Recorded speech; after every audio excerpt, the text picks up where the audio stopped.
Welcome to our guide on how to view InMail and other messages on LinkedIn. If you're looking to enhance your networking skills and make the most of LinkedIn's messaging features, you're in the right place.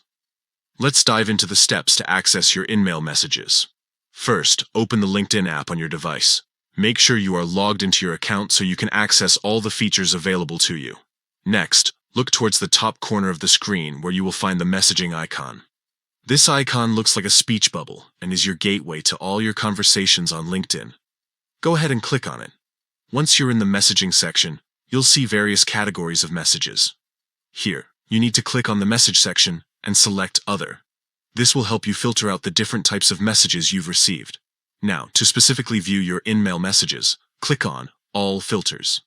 This option allows you to customize what messages you want to see.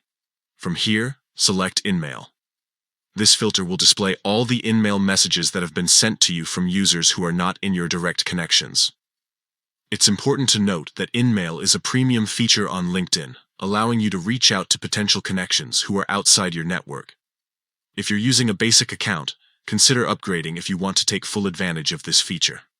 After applying the filter, you'll now see a list of all your InMail messages. You can read through them and respond as needed. Remember that each InMail message has a character limit for both the subject line and body, so keep your responses concise and professional. By following these steps, you'll be able to effectively manage and view your InMail messages on LinkedIn. This feature not only helps in expanding your network, but also enhances your chances of connecting with industry professionals who can provide valuable opportunities. Thank you for joining us today. Happy networking.